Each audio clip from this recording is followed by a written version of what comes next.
What is going on, everybody? I hope you're having a great day today. This is Alex from the Fresh Fantasy Podcast. This is the 43rd episode of Season 3. Today, we are talking about players to target. We each have 10 players that we are going in and after all of our fantasy football drafts and the reasons that you need to go get them as well. And for an episode like this, we had to bring in someone very, very special. So special that he is in the Fantasy Sports Writers Hall of Fame. He has also worked at one of the most prestigious companies in the game for over 14 years. With over 53,000 followers on Twitter, he is the talented, the amazing Scott Pianowski. Welcome to the show. Thank you so much for that lovely intro, Alex. Looking forward. I've been enjoyed getting to meet you some online. You're doing a wonderful job on Twitter, putting out all sorts of value, and let's try to bring some value in this show today. Absolutely. I appreciate it, and I appreciate getting to talk about an episode like this. This is one of my favorite episodes because we can talk about league winners or my guys and all of this, but this is the most players that we'll probably ever talk about in a players to target kind of episode. And with that being said, Scott, you are the guest for today. So we will start with you. Who is your first player to target in all of your fantasy football drafts for this year? Yeah, I'm calling Aaron Jones a perfect second-round pick. The Packers transitioning post Devontae Adams. They're going to be more running back-centric. Jones set really good numbers in games in the past without Adams. Obviously, Adams isn't coming back. I mean, look at that receiver room, right? I mean, Lazard is asked to be their number one, but he's really not that. They have guys like Sammy Watkins and Randall Cobb. Who knows what they're going to do? They have some rookies who I don't think you can expect a lot from early on. So even though A.J. Dillon is an excellent player and not a bad target where he's going in ADP, Aaron Jones is my common build this year is get one running back I can hang my hat on, the hero RB strategy, and then I'm trying to pound receivers. If I don't get a running back in the first round, I'm really hoping to see some Aaron Jones in round two. I love that. It's funny you say that, though, because I actually have A.J. Dillon as my first target. I love A.J. Dillon, and I think that I just really like his upside. He was the running back 21 last year, which is obviously fantastic. He's only getting better. You know, the Packers coaching staff is called Aaron Jones and A.J. Dillon 1A to 1A, but I think one of the most interesting parts of their offense is the fact that, I mean, like across a lot of sports books, they're like the fifth or sixth highest projected team in scoring, depending on the sports book. And, you know, there's no Devontae Adams there to steal all those touchdowns. Like, someone is going to have to score, and it seems like this new offense is going to run through these two guys, and they're the exact guys that I want to target in every single draft. But we'll go back to you. Who is your second draft target right now? This one's hard only because he's so freaking trendy that you get to elbow people out of the way. But I'm getting the elbows out. I'm going Charles Barkley, 1991. Michael Pittman, year 3, right? Ooh. I mean, we saw rookie year, he was good. Second year, he was really good, and with whatever was left of Carson Wentz, a very inaccurate quarterback. Now he gets Matt Ryan, and here's the key to understand. Matt Ryan's an upgrade. Is he a dramatic upgrade? They didn't get Russell Wilson or somebody, but he's an upgrade. Pittman has almost no target competition. I still think Frank Reich is a really good offensive designer. Now, I'm not the only person to say this. It's kind of a trendy pick, but I think Michael Pittman can still outkick what's a rising ADP. One of those, again, third round, I see Michael Pittman. It's so easy just to immediately smash that pick button. I love it. I love it. Michael Pittman has been a very frequent player we've talked about on this show, a guy that I am absolutely in love with. What do you think his ceiling is for this year? If you think he's going to outkick his ADP, what's the highest you could outkick it this year? I think he'd be a top 5 receiver. A top 5 receiver. Is there wide receiver 1 in the range of outcomes? Sure, why not? There we go. You heard it here first. It is in the range of outcomes for Michael Pittman. My second draft target for today is Marquis Brown. Marquis Brown is someone that I was not in on at the beginning of the offseason, but I feel like the more I dive in and do research, the more I'm just in love with Marquis Brown. He was the wide receiver 6 in fantasy football with Lamar Jackson before he got hurt last year. He's now in a better passing offense that'll throw for more attempts in Arizona. His QB is also more accurate and better, and is also Marquis Brown's college teammate and Kyler Murray. This team is a faster pace of play than the Ravens were. They're passing more. He's still improving. And also, Marquis Brown is one of 6 wide receivers in the NFL with a 24+% target share over the last 2 years. And if there are any signs with DeAndre Hopkins drop off this year, Marquis Brown could see a ridiculous amount of targets in a really good offense, the more accurate QB that throws more than his previous team. I think all signs are pointing up for Marquis Brown as long as the connection is there. You a Marquis Brown guy, or am I getting too excited? I'm probably middleweight on Brown. I'm not drafting him super proactively. I'm not fading him. The big takeaway, though, for me in Arizona, which would fit into your Hollywood angle, is I'm nervous about DeAndre Hopkins. There was attrition in his game last year. Obviously, suspension. It's better than him being hurt, but he's not going to be there for 6 games. So I would think Hollywood will wind up being the heavy targeted guy early on, and then you hope that carries over. I like the narrative that they played pinball together in college. That matters to me, and not just were they teammates. I mean, we're talking about a Heisman Trophy year for Kyler Murray. So, and they went out and got Hollywood Brown to improve their receiver room. So I'm probably taking him just fine at ADP. There's other guys I like in that area too, but I don't think there's anything wrong with Hollywood Brown. I'll give you a receiver I do like. I talked about Jones. Again, these aren't locked in takes for me. I mean, when I say I love Aaron Jones in the second round, doesn't mean I have to take him. I could take somebody else. I don't have to take Michael Pittman in the third round, but I'm taking him a lot when I see him there. I have a fourth round player who fits that model. Yeah. If he's available, he may not get to the fourth round. It's DJ Moore. This is a guy who's put up volume, not put up touchdowns in his brief time in Carolina, but it's been with Teddy Bridgewater. It's been with Sam Darnold.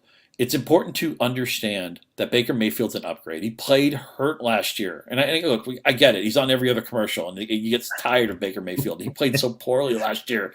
But he's healthy now. He's changing teams at the right time. This team is a very narrow usage tree, too. It's going to be a lot of McCaffrey. It's going to be a lot of DJ Moore. This is the year DJ Moore at least scores 7 or 8 touchdowns as that normalizes. I don't see why he couldn't have a 9 or 10 touchdown season. He's just run really unlucky in that touchdown area. This is a year it corrects. It's a mistake he's going in the fourth round. He should be a third round player. You're getting a discount on a guy who's going to be drafted, trust me, a lot earlier next year.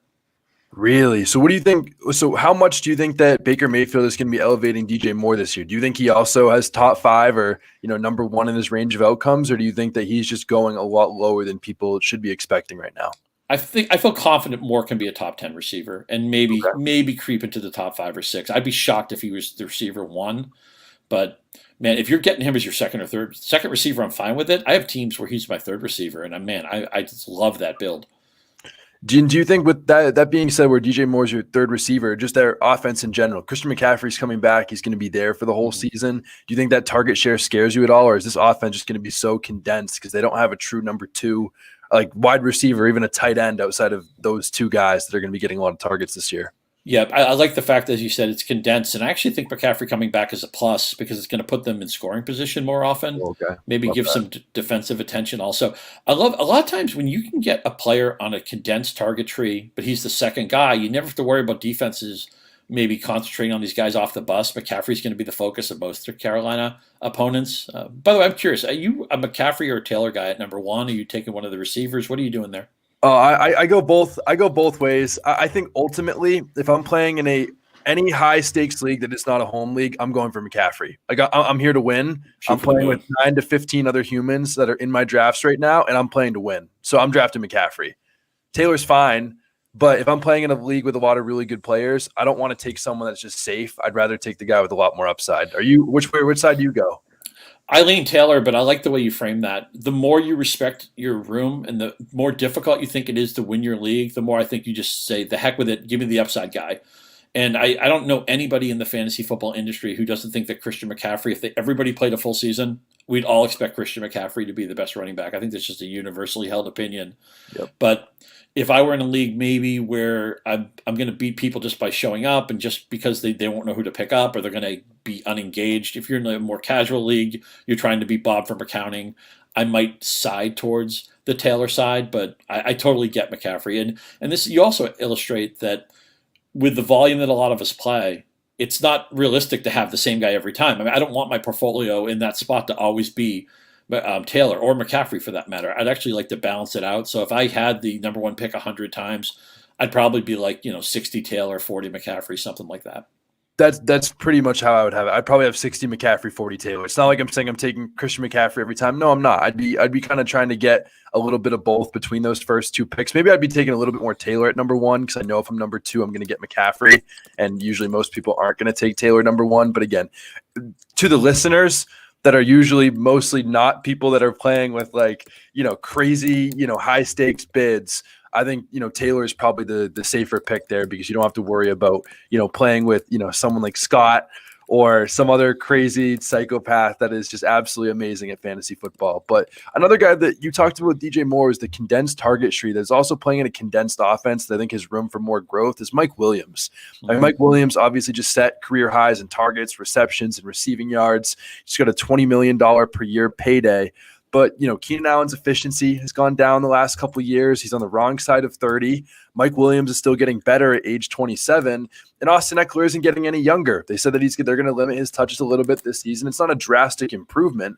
But Austin Eckler and Keenan Allen are the main guys that take away targets from Mike Williams. Keenan Allen just set a career high in receptions. So both things, I don't think Keenan Allen or Austin Eckler can rise any higher.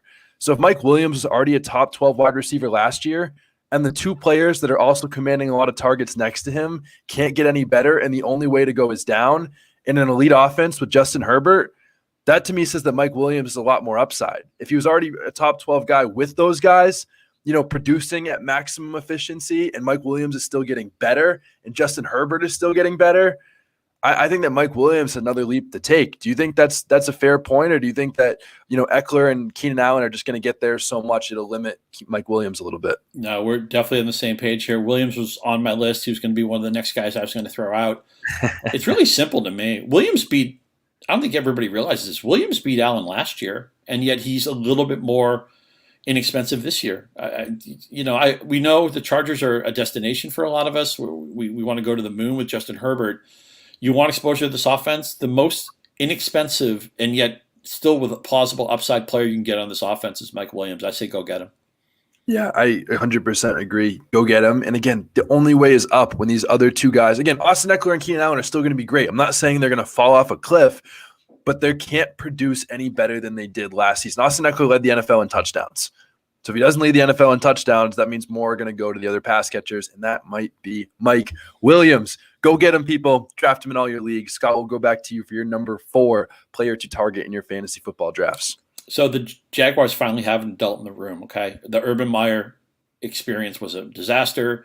I don't know how great of a coach Doug Peterson is, but he's got to be better than Urban Meyer. So I think I can actually – these guys are kind of a tandem. I think Trevor Lawrence takes a step forward. And in the super flex or 2 quarterback leagues, I'm fine with Lawrence. Or if you draft, say, if you're one of the later teams to draft a quarterback in a start 1 league, maybe Lawrence is your backup, a guy who has some upside. So that's, do that with that what you will. But the more strong take here is I think Christian Kirk. Okay, look, did the Jaguars overpay him? Yes. Are they going to prioritize him in their passing game? Also, yes. I think he's going to have a career season. I know sometimes receivers changing teams makes us a little bit nervous, especially if they rise up the depth chart accordingly. But I just think that everything went wrong for Jacksonville last year because they hired the wrong guy. And Trevor Lawrence is back. He's with a better coaching staff. He's got Travis Etienne on the offense. I think the Jaguars are going to be kind of a fun 6-11, 7-10 type of team. Actually, I wouldn't be surprised if they finish second or even quasi-contended in that division. I think the Colts will ultimately win it and probably win it fairly easily. But I think the Titans are moving the wrong direction. Houston's in the midst of a rebuild also, although there's some Houston guys that interest me. But go get Christian Kirk, and in the leagues where you need more than one quarterback, I'm actually open-minded to an inexpensive Trevor Lawrence. I like that. I think it's a great take. Christian Kirk almost made my list. I think I took him off at the last second because some other guys I wanted to talk about. But again, they've said that he's the most targeted player in training camp. He was their most targeted player in target share in the preseason, and they're just paying him, almost $20 million per year now. They believe he's going to take the next step. He was a borderline top 24 wide receiver last year. This year, he's going right around the wide receiver 40 range. A lot of upside, especially if this offense is good. There's a lot to bet on for Christian Kirk. I really like him. Another wide receiver going in that same Christian Kirk range, and maybe shame on me for going after this guy, but when one of the greatest quarterbacks of all time says this is my guy, then I'm going to trust that at a wide receiver 40 price. And that's Allen Lazard. Again, Allen Lazard has not exactly shown it on a field for a full season yet, but they still haven't signed Will Fuller or Antonio Brown or someone else like that at this point. And Aaron Rodgers all offseason has said, Allen Lazard is my number 1 guy, and Allen Lazard is ready to take the next step. Maybe he doesn't. But when this offense, like I mentioned earlier with A.J. Dillon and Aaron Jones, that this offense is projected to score as much as almost anybody in the league, and there's no other real wide receiver or tight end threats that are going to take like a crazy target share. And Aaron Rodgers all season has said, I am going to back Allen Lazard like every day of the week. That's my guy. That's someone I'm willing to invest in around the wide receiver 40 range. And again, if it's not like we're investing like a top, 50 or 60 pick, like he's going around, pick 80, 90, 100 sometimes. And that's the perfect kind of target in an offense that is probably really going to be really good. And he could be the elite number 1 option. I mean, not elite, but the number 1 option in an offense that does not have someone that's going to be taking a significant target share away. I'm willing to take flyers on guys like that. Do you take flyers on Alan Lazard right now? Or are you saying this guy's never commanded elite targets and I'm just not going to be doing that this year? I'm more in than out on Lazard. Okay. Let's face it, Aaron Rodgers does not have a circle of trust. He has a dot of trust. But Alan Lazard's in that dot. Alan Lazard has the Aaron Rodgers cell phone. All right. I mean, even when Lazard wasn't really a regular for Green Bay, Rodgers was pushing to get Lazard on the field more often. And I just look at the guys around him. I mentioned them earlier. I mean, Watkins, Cobb, and the rookies. I just don't expect much from those guys. Bob Tunyon coming off a lost season due to injury. Maybe he gets back in the mix. And you mentioned the price on Lazard, which is perfectly reasonable. In most leagues, you're gonna draft him as one of your bench players, maybe even your second, bench guy or something like that, depending on how deep your league goes. And he certainly has a path to around 1,000 yards, 7 to 9 touchdowns. And although I wouldn't draft Rodgers because I'm not enthused by his overall collection of targets, I think it's perfectly fine to want to link up with Rodgers, get your Rodgers exposure through Alan Lazard. Exactly. And that's all we're saying is, again, if he was going at a higher price, I would be out. But his price is so cheap right now that if I can draft him as my bench player and he's the number one guy for Aaron Rodgers and he just happens to be good, like Aaron Rodgers says, great. If he's not, oh well, he was already one of my bench players. I'll find someone else in the waiver wire. So that is at a price that we are. And that's the same with Christian Kirk, both going around that same price. Cott, we will go back to you for your next player to target. Okay, so you walk into your draft and you're all excited to draft Justin Jefferson, and then you draw the 9th pick. You're like, not getting Justin Jefferson. Well, you do the next best thing. You can get Kirk Cousins on your team because he's throwing the Jefferson. I still think Thielen is useful. Osborne's a pretty good 3. They got Jalen Reagor today. I don't know what happens to that. Poor Jalen Reagor will never be able to avoid Justin Jefferson for the rest of his life, and that's really sad. But the Vikings needed an offensive remodeling, okay? And Mike Zimmer and Kirk Cousins didn't get along. That's pretty well documented. This team is finally upgrading. They're finally repainting the kitchen. They're finally redoing the basement. I think the Vikings can win this division. I think they're a sleeper to outkick their coverage, whether it's win the division. Their win total is a good bet. And again, Jefferson's the guy I want most of all, and Dalvin Cook is a perfectly reasonable first-round pick. Maybe you don't get those guys, but you want to get in on Minnesota. I know Kirk Cousins is a little bit polarizing. He hasn't done great in the playoffs. A lot of times he doesn't show up in primetime games. Maybe that's news. Maybe that's noise. I know this, though, Alex. You throw the football to Justin Jefferson, you're going to look pretty good. You're going to have a lot of good fantasy games. So if you're more of a quarterback on a budget guy, or again, you're in those formats where you need multiple ones, I'm perfectly fine to ride with Kirk Cousins because, again, it's another way to get Justin Jefferson exposure. And I think this is a year where Minnesota finally remodels and upgrades their offense. And Kirk Cousins can't hurt you. Like Kirk Cousins in the last 7 years has been the QB 13 or better in 6 of the last 7 years. QB 13 or better. And he's going as the QB 15 with a better Justin Jefferson, maybe a better KJ Osborne. Now they have Jalen Reagor. So you really got to be drafting him. Obviously, I'm joking when I'm saying that, but they have Irv Smith coming back. This offense is going to be a similar offense that we saw the Rams and Matthew Stafford have success in last year. Maybe Justin Jefferson could be that Cooper Kupp, that he was for Matthew Stafford last year. I'm all in on Kirk Cousins. Another guy that I think I've been a little bit off weight towards all season. Kirk Cousins would have been one of my targets, but I had to go Justin Fields here. And I also am just biased because I love rushing QBs, but rushing QBs have such a high floor in fantasy football that if the, range of outcomes works where they throw a lot of touchdowns, they're going to be cheat codes every single year. And we've seen a second-year rushing QB break out and then some in fantasy football for each of the last 3 years with Lamar Jackson, Kyler Murray, then Jalen Hurts. This year, I think it's going to be Trey Lance, but maybe, Trey Lance light could be someone like Justin Fields, or maybe this is like 2019 Lamar Jackson where we didn't believe in the weapons and all of a sudden they were awesome. I'm not saying Justin Fields is going to be that, people. Don't get me wrong, but Justin Fields is the rushing upside.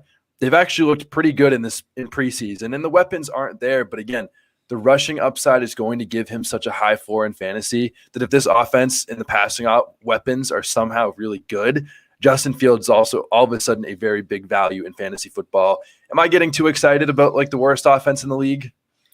No, I like it. Obviously, the offensive line is poor. It's hard to know what to take from the preseason. I mean, they did school Cleveland, but Cleveland was playing backups, and they had no interest in covering Cole Kmet on that touchdown, although it was a nice rollout. Here's the thing. And I talked about getting an adult in the room. Maybe just a new coaching staff that isn't named Matt Nagy is going to help. Justin Fields was set up to fail last year. Now, granted, did they draft proactively to help Fields? Not really. Offensive line still looks terrible. But because he runs, as you say, it's cheat code. Shout out to Rich Rebar, came up with a Konami code name. I mean, I'm old enough to remember when Tim Tebow was a fantasy viable quarterback, and he was never a good passing quarterback in the NFL. Last year, Jalen Hurts had plenty of games where he looked like he didn't know what he was doing as a passer, but he was an effective runner. Eventually, he would complete a couple of passes. You don't need to be that good as a passer if you run. It's just the way fantasy is scored. Some may say it's a bug. I say it's a feature. You steer into it. Trey Lance, the more intelligent your opponents are, the more expensive he's going to be. In a casual league, you can probably name your price on Trey Lance, and I would say, fine, just get Trey Lance. In a more competitive league, you may have to get the Trey Lance light, as you said, which I think is Justin Fields.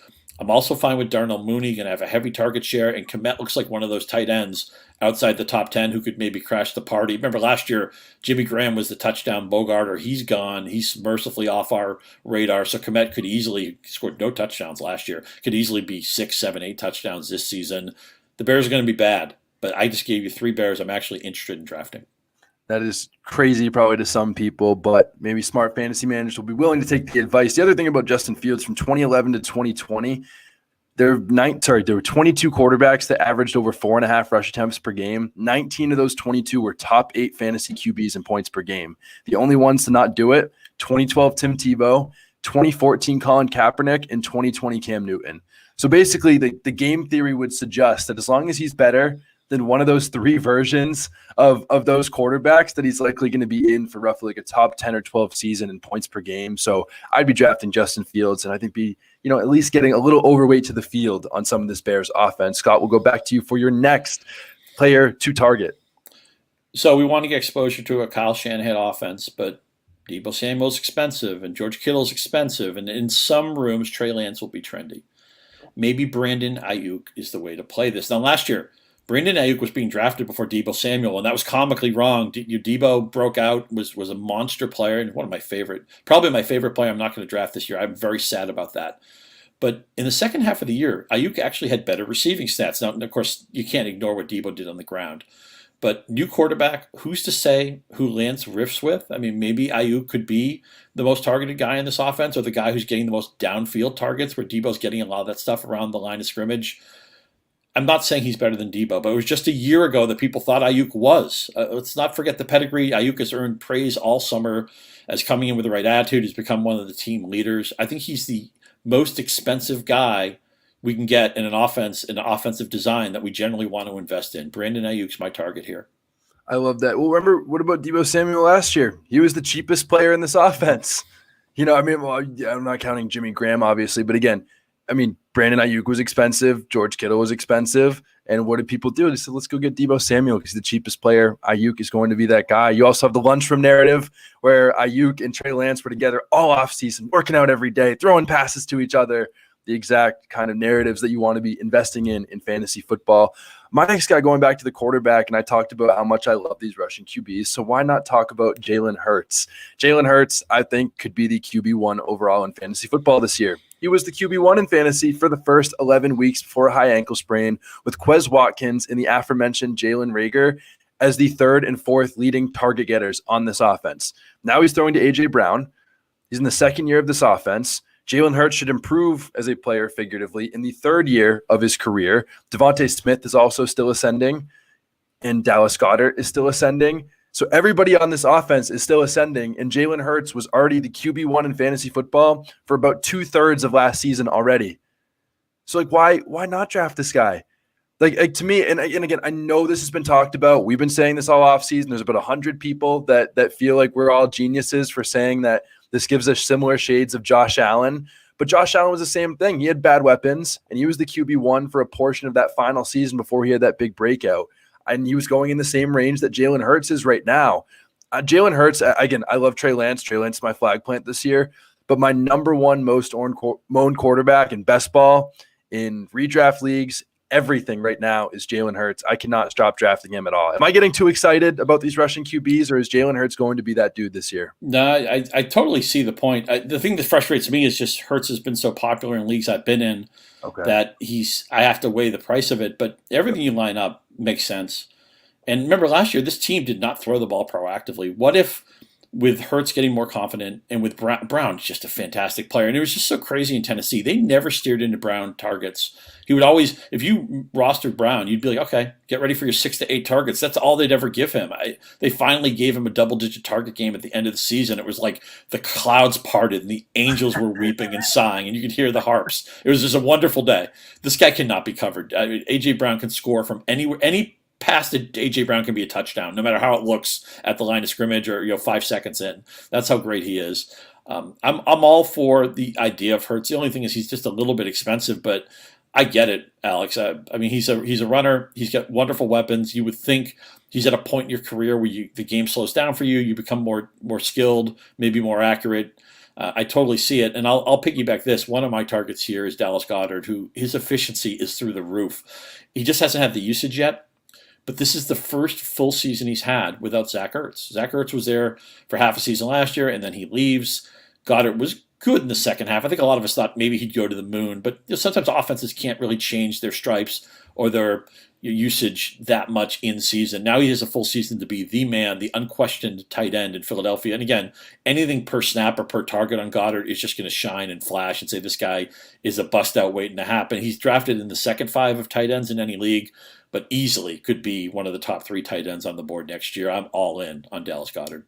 I love that. That goes perfectly with that Jalen Hurts pairing. Sticking with the QB position, I have David Njoku as my next target. I know a lot of people are starting to really believe in David Njoku, but we've finally seen the usage be there. The last couple of years with, Austin Hooper, playing in this offense, we have not seen him get the elite snap share that we need him to do. He's been about 60%. But this preseason, he's been playing over 90% of the snaps with the starters every single game. Jacoby Brissett has targeted tight ends at a top 5 rate since he's entered the league. And then when Jacoby Brissett is inevitably gone, he gets Deshaun Watson to throw to him in the fantasy playoffs, which will help their offense. It should help David Njoku. It should help everybody. But they made David Njoku a top 5 paid the 5th highest paid tight end in the NFL for a reason. Austin Hooper's gone. Jacoby Brissett loves to target tight ends. David Njoku is also athletic. He has a previous top 10 finish. These are all things that check the boxes for someone that you want in a fantasy football draft. David Njoku, I cannot stop drafting him. Are you getting him, or is there any other late round tight end that you're drafting a lot of right now? Oh, I love the Joker. I wish we had more disagreement on the show because we're going to agree on almost everything, it seems like. But as you said, I love the fact that he's done it before. I love the fact that the receiver room is so pedestrian. I would not draft Amari Cooper where he's going, and everybody else in this receiver room is probably undraftable in standard leagues. Yeah, Brissett is not a plus quarterback, but as you said, he likes to target the middle of the field. So his skills, we like receivers where you can say, pass catchers, is his skill set in line with his quarterbacks? Like I like Amon-Ra St. Brown in Detroit, in part because I think what's he good at? It's good at what Jared Goff is good at, those intermediate short throws, right? It lines up here. What is Jacoby Brissett good at? The throws that David Njoku excels at, those routes. Those are going to be available. I think Njoku's been mispriced all season. He's one of my favorite targets outside the top 10. The other guy who I'll consider in that spot, and I realize he's had a really up and down offseason, but Alberto in Denver, we were in on him, the athletic profile, and then, wait a minute, why is he in there in the fourth quarter? Why is he running with the threes? But Greg Dulcich is starting the year on IR. And Russell Wilson's in town, who could easily be on my list. I think he's getting a change of scenery at the right time. Just like Tom Brady knew when to get out of New England, I think Russell Wilson knew when to get out of Seattle. Alberto is ready to be a top 8 tight end. He's got the athletic profile. Ooh. He's got the right quarterback. And I think it's just all smoke. Maybe he just needed some more reps. He just didn't play that much early in his career. I'm not concerned. I've talked myself in and out of Alberto a lot over the last 2 or 3 weeks. I'm back in on him. Him and Njoku are my 2 favorite targets outside the top 10. And if you have to go really deep or deeper than that, I actually don't mind Austin Hooper in Tennessee. It's going to be the most boring 72 catches, just like he used to be in Atlanta. He's going to be a catch and fall guy. But Tennessee, a lot of vacated targets, right? And we don't know what Robert Woods has left. How soon will Burks be ready, the rookie receiver? They have kind of an ordinary offense right now, an ordinary receiver room. I think Ryan Tannehill is going to take refuge in just dumping off those short passes to Hooper. It's going to be 73 for 686 and 6 touchdowns. But if you're in the league that matters, go get Austin Hooper. Yeah, I like Austin Hooper as well. Like you said, there's no competition really for targets there. Like you said, we don't know what Robert Woods has left coming off an ACL. We don't know if Burke's going to be that dude. Another guy that I also like going in that same Austin Hooper late range, Evan Ingram. I mean, he's seen a 15+% target share every year of his career. He's in a Doug Peterson offense that just absolutely loves to use their tight end. He's athletic. He is a former high finish, similar to Njoku. Again, checks all the boxes for those late round tight ends that we got to go for. Another guy that I also love in the later rounds, and I don't get why this guy is going in the later rounds. We already saw it last year, even if it's a different skill set, but it's Julio Jones. Julio Jones going late in drafts. He's like one of my favorite late round targets right now. He's going to this Bucs offense that passed 11 more times than the Tennessee offense did last year. Julio Jones saw a 15% target share last year, by far the lowest since very early in his career. And if he saw that 15% target share, he was just as bad as he was last year in Tennessee and he stays healthy. That's 119 targets in the Tom Brady offense right now. But the upside is so much higher. That's the floor. Now he's in a Tom Brady offense, the better quarterback throwing to him. He could be the wide receiver 2 if Godwin isn't ready early in the season, but if he's the wide receiver 3, he's seeing the least coverage of his entire career. So if he has anything left in the tank, he is going to be a smash in fantasy football. I'm not expecting him to be A.J. Brown and be like the wide receiver 1 on that team.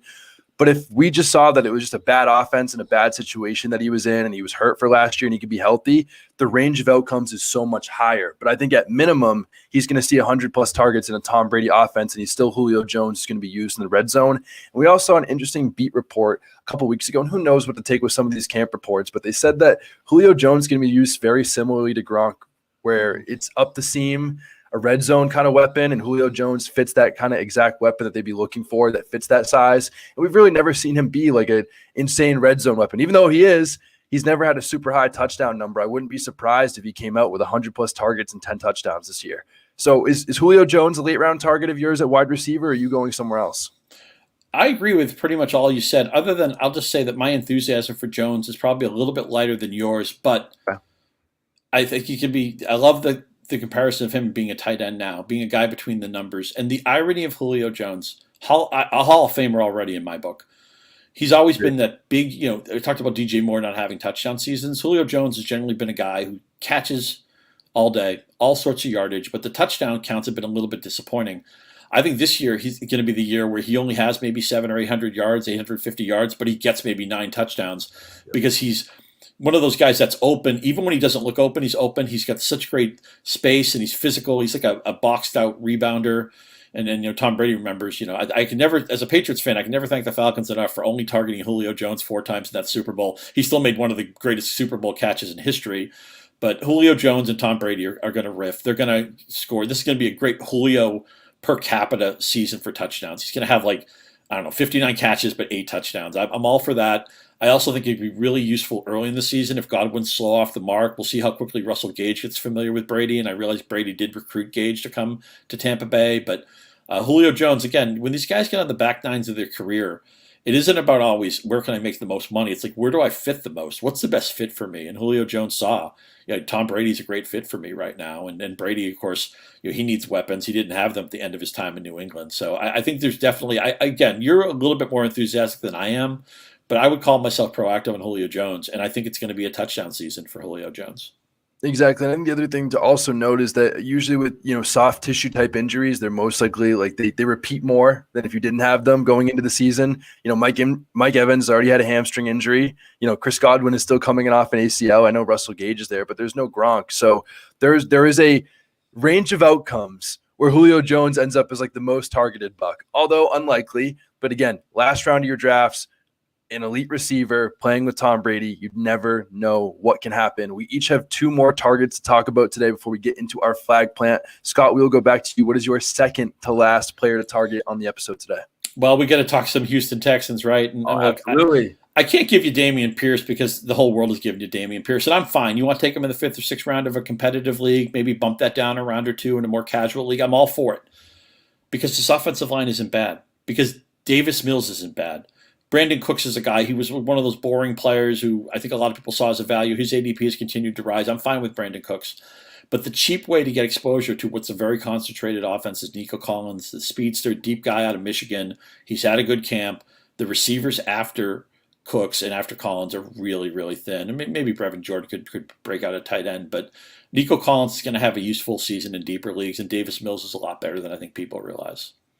I love that. That is an interesting take, and I think again that's why Dameon Pierce I think is a good value right now. And I don't think he's still not even going high enough at this point. I know he's going a lot higher. I know everyone's talking about him right now, but again, potential 3-down workload at the running back 30 range. I love targeting Dameon Pierce, but another guy I love targeting that I am buying the dip on as much as I humanly can in fantasy football drafts right now is Breece Hall. I mean, I get it. Breece Hall is not the running back one in the Jets right now, and it is still the Jets, but we've heard all camp that he's consistently making not good plays, like monster plays. He has the second highest athletic score for a running back since 2006. I think they have the 6th most improved offensive line, according to John Paulson, of 4 for 4. And we've seen a rookie running back finish top 15 in 10 straight years. We've seen a rookie running back finish top 10 in 9 out of the last 10 years. Breece Hall is definitely the favorite to do that for this year. Maybe this year the trend breaks, but again, Breece Hall is starting to dip in drafts right now, and I'm willing to buy it. Do you think people should be buying the dip on Breece, or do you think that there's a real chance Michael Carter could lead this running back room in touches?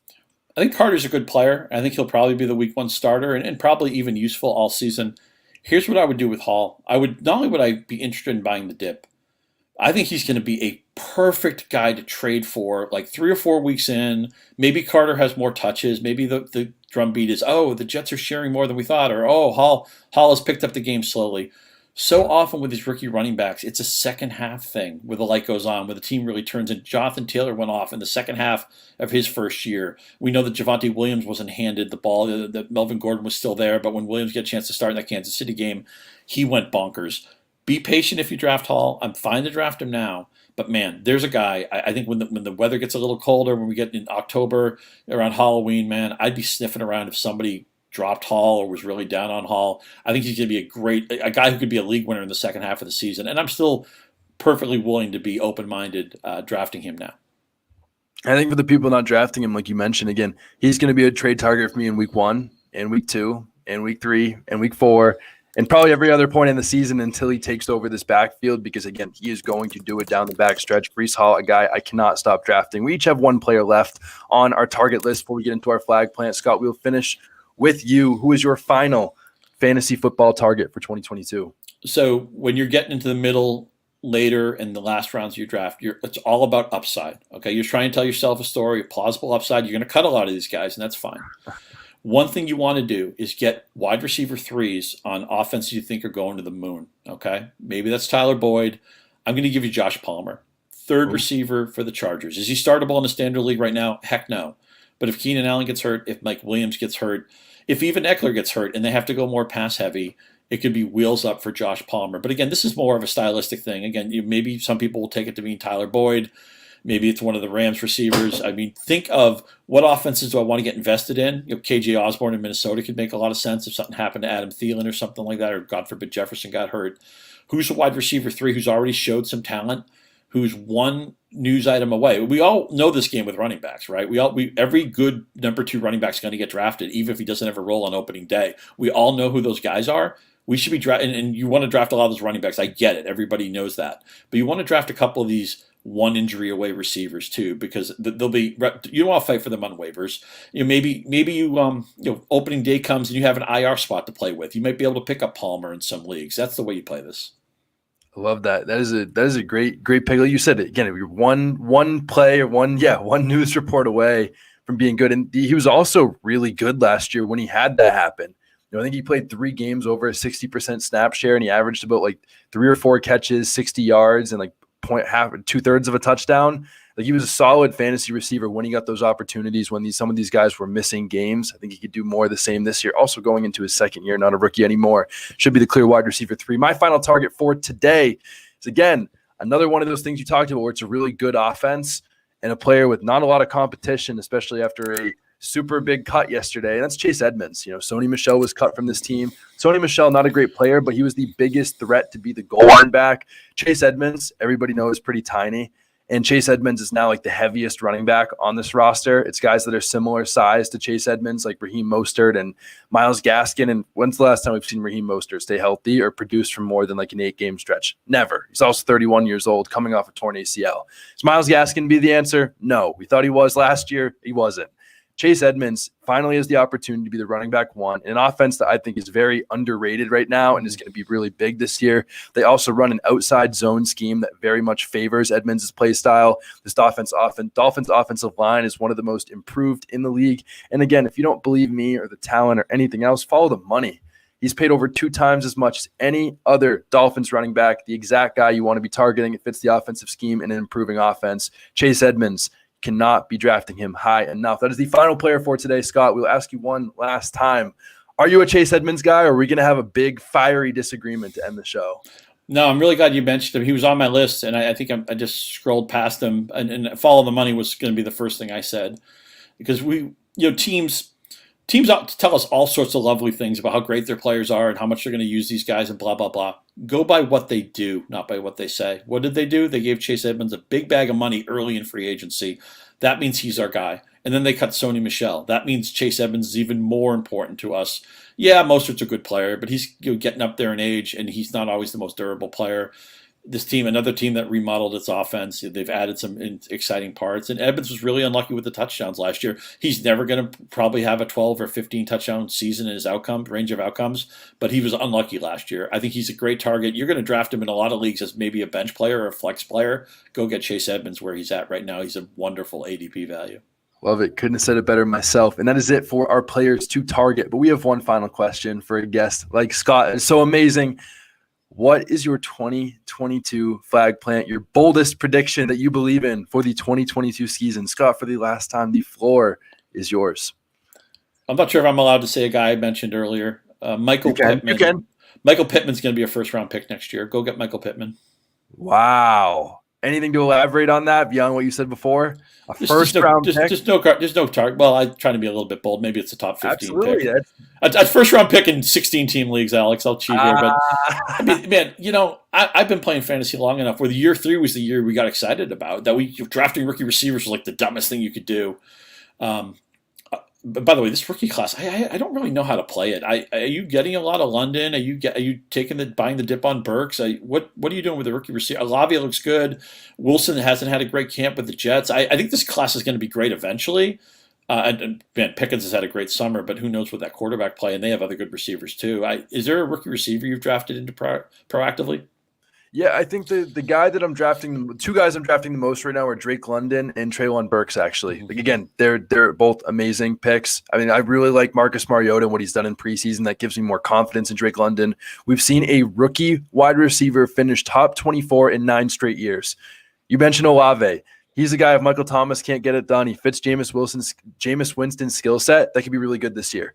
I mean, Drake London, another guy that can command a lot of targets this year in an offense that is very open outside of Kyle Pitts. But Trayvon Burke's probably the biggest guy I'd like to highlight here that I'm actually in on, because he's like literally going for free in your drafts. Like, he's on the waiver wires in a ton of leagues, even competitive leagues that I'm in sometimes in these 12-team leagues, and literally could be the number 1 target in this Tennessee Titans offense. We haven't seen him really make a lot of amazing plays, but again, he's big, he's athletic, he was really good last year, and he had one of the highest yards per route runs of any wide receiver in the class. And the biggest thing is, again, it's a 30-year-old Robert Woods, catch and fall Austin Hooper, undrafted Kyle Phillips, and Nikhil Westbrook-Kine. Like, that's who he has to beat out. So if he has that talent, like, he could legitimately command well over 100 targets in this offense, and he is going for free in fantasy football drafts right now. Again, if he doesn't produce, fine. It's the last pick in your drafts. You can just drop him. That's the guy I'm going for. Who's the guy for you? I like that. Probably Olave. The Saints are a team I'm not drafting into, and Michael Thomas is one of my biggest fades. I mean, two years of irrelevance. Just not many guys come back from that, especially where he's at age-wise. And again, we ask ourselves, does the receiver fit what the quarterback's good at? Yep. I think Chris Olave does. I think Michael Thomas doesn't. So I'm red light on Thomas, green light on Olave. I'll give you a couple other quick hitters. Kyle Pitts is going to score double-digit touchdowns, and Russell Wilson will get MVP votes for the first time in his career. Russell Wilson's going to have a huge season. I want you to draft him. I want you to draft really all of his guys. I talked about Alberto earlier, but I want you to draft into Williams proactively. I want you to get some Cortland Sutton, maybe a little bit less of Jerry Jeudy, but I'm open for Jeudy too. Wilson got out of town just at the right time. And with Pitts, I think everybody sees it. It was such a fluke that he only had one touchdown last year in Europe, no less. Maybe Falcons need more European games, but he had the second most tight end yardage of all time. I mean, the guy's a freak. He's really a receiver. There's no good matchup for him. He's a matchup problem no matter who's lined up against him. So you're going to want – I'm generally not somebody who drafts early on the tight ends, but you got to break the rules for Kyle Pitts. And this is the last year you'll get him this cheaply. He'll easily climb around in ADP next year. Well, there's no better way to end the show than you talking about the guy that I have the most shares of in redraft right now for tight end, Kyle Pitts again. Like, why draft Travis Kelce or Mark Andrews when you can draft Kyle Pitts in the third, fourth, sometimes fifth rounds? Like my favorite target ever in auction leagues right now. He's just going way too cheap. I love Kyle Pitts, Scott, and I've loved having you on the show today. It has been such a pleasure having you on. Before we go, been doing this for a long time, but you put out a lot of great work and people need to be on it. So where can the people find you, your amazing work, and all the great content coming out each and every day? Sure. You can catch me on Twitter at Scott_Pianowski. And, probably about 5% of my tweets are replying to something interesting that Alex has said. And I link to all my content there. I put up my guys recently. As we're taping this, I just finished an article on running back aging curves, and I actually linked to one of your tweets about it. Because how often is the best running back 25 years old or younger? I think your tweet said 9 straight years. You got to pay attention to that. There are a lot of running backs in that danger age, right? I wouldn't draft Derrick Henry on a bet right now, but so read that, see what you think. And of course, Yahoo's a great place to play. There's a lot of great places to play, but Yahoo's got a very intuitive app. You can draft, you can do salary cap /auction. So, whether you're drafting with new people, you're drafting with your college buddies, your office mates, whatever. You want to beat all those people. You want to beat your brother-in-law, whoever it is. You can do it at Yahoo Sports. So, let's hang out. Let's have a fun season. Absolutely. That being said, real quick, Yahoo is my favorite platform to play on. I play almost 80 or 90% of my leagues on Yahoo at this point. I have to play Sleeper for Dynasty. I think they're the best app for Dynasty at this point. But for redraft leagues, I play a lot of auction leagues. I play a lot of prize leagues. Yahoo is the place to go. I'm not saying that just to say that. Like, I tell people all the time, people always hate on Yahoo, but I'm like, that is my favorite platform to play on. You should be playing it every single one of your fantasy football drafts. I appreciate that, man. Here's the thing with, sure, I'll say for Yahoo, and this goes to the designers and the engineers. This is not me. I will have occasionally be in on a call with the engineers, and I may give a suggestion, once every blue moon, but I don't design the game. I don't design the app, but they win awards for the app because it's intuitive. What does intuitive means? It means that when you don't know where something is, you logically can figure it out. Yeah. And so a lot of times I go to an app or a site I'm not familiar with and I can't find anything. It's like, where do I go for this? I was recently on an app. I'm not going to say which provider because I'm not here to slam anybody, but I was trying to figure out when pickups opened up for that league. And it took me a long time to figure it out. I finally couldn't figure it out. And I wrote to the commissioner. I said, well, when are the pickups open? I couldn't figure it out on the app. I guarantee you Yahoo's intuitive. And it goes to, Joe Nazaro, Michael Lazarus, some of the people who work on it. There's a million people who work on it. I have some great colleagues there who do unbelievable work, and if you have a good idea, they'll listen to it, maybe incorporate it. So I'm proud of the game they put out. Again, I take no credit for it. It just so happens we work in the same building, but our paths don't cross that much. But I think you'll like the app if you haven't tried it. I think you'll like the platform if you haven't tried it. And you want to play somewhere else, that's totally fine too. We can still be friends. Come on Twitter. Let's argue about fake football. Absolutely. No better thing to do, especially in August at this point. But again, Scott, it's been a pleasure having you on the show. And it's always great with you listeners talking fantasy football each and every single day. With that being said, you guys already know. Please leave a review. You guys already know what to do. And I hope you all have a great rest of